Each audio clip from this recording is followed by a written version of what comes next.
everyone, I'm Emma, and if you're new to my channel, welcome, and you can subscribe by clicking that red button down below. So today's video is a gymnastics related video, since a lot of you requested another gymnastics video. So today I'm going to be doing meet tips and requirements. So if you are new to gymnastics, this will definitely help you for your first meet. And if you've been in gymnastics a while, you can definitely use some of these tips to help you in your meets. So without further ado, let's get started. The first requirement for a meet is you need to be wearing your team leotard with no shorts, and your team will have a leotard, so you will all be matching. I'll insert a picture here of what my team looks like, and you cannot wear any shorts. No underwear or bra can be showing also. So on GK Elite, they have like plenty of undergarments that have clear straps. The judges will take off points definitely if anything is showing other than your leotard itself. And that also includes no nail polish, no jewelry, no earrings, no necklaces. That means nothing.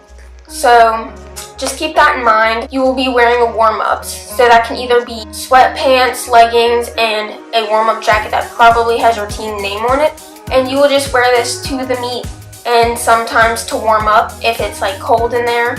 And so when the meet gets started, you will be assigned to your event. So some meets that are bigger, you will have like rotations where you sit out and you just wait, and that's a good time to eat a snack and drink water. So bring a snack if you're going to be at a longer meet, but if it's a short meet, like just 2 or 3 teams, you will be competing pretty much back to back. You will get to your first event, and the events go in order: bars, beam, floor, vault. But if you start at like vault, it would be vault, bars, beam, floor. It just goes in alphabetical order from wherever you start. And you will get about 2 to 3 minutes to warm up. And this is like 2 to 3 minutes per person, because they sit there and time you. And when your time's up, the judges will come to the table, they'll get all set up, and your coaches will line you up in the order that you are going to be competing, which is usually either alphabetical or order from the person that usually scores the lowest to the person that usually scores the highest.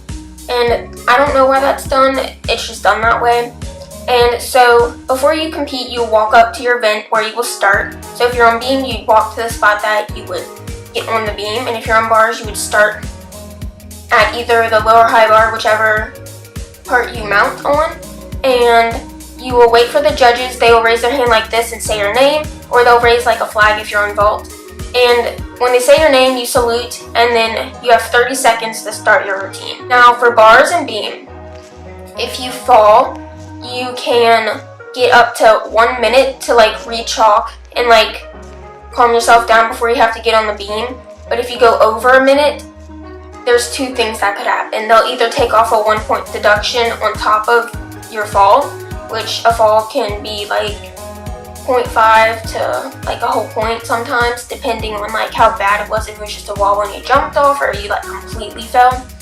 So it depends on that, and they will take off more points, or your routine is just going to stop right there and you won't finish and you won't get a score. But for vault, if you trip on the runway or you run and you don't touch the vault or the springboard at all, you do get to redo that vault, and normally you get 2 vaults. So you can do 1, then you walk back, wait for the judges to reset, and then you will do another one. But if you do your first vault, and let's say on your second one you trip, but you don't touch the springboard or the vault table, you get to redo that again. So you get to do it again.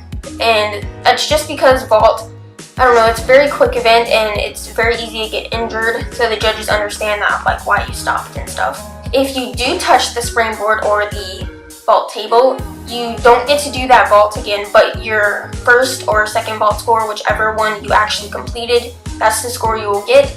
In vault, sometimes they average the scores in that, or sometimes they will choose the best score out of the 2 vaults, and it just depends, but each meet's different, and they do the same thing for every gymnast at every meet. So for your routine, as far as like beam and floor, you want to make sure you actually show off the routine and act like you're having a great time and smile in front of the judges, but you also need to take it seriously because your team is counting on you, and you just need to make sure you do the best you can. By also having fun, the judges know that you're really loving it and you want to be there, and they will also most of the time reward you with a higher score.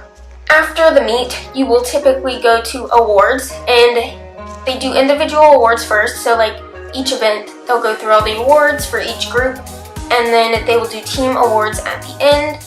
And most of the time you can take pictures after on the podium or by any banner or sign they have up. So first off, your team will most likely have a gym bag, and ours, we're all like, I'm not going to show the team, but it's just a duffel bag.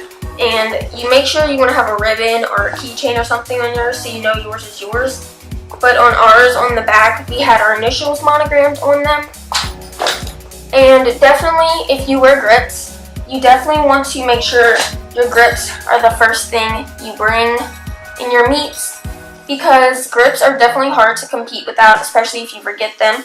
And I always bring 2 pair of wristies because you never know when one is going to break or you just need a thicker one for some reason. And I always bring some tape, and make sure your tape is skin colored because the judges will take off if you have bright pink tape and your leotard is purple. But if your leotard is like black and you have like some shoulder injury or something, you can have a black piece of tape on your shoulder because it matches the leotard.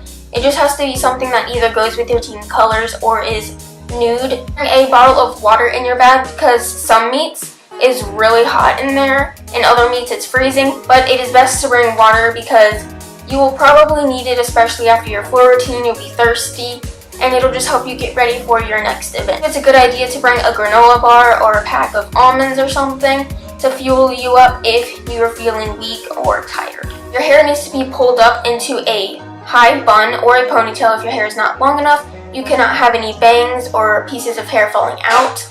And to fix the like flyaway problem, you can use a toothbrush, obviously not a used one, and spray some hairspray on it, and then just brush it back. It helps keep them in place.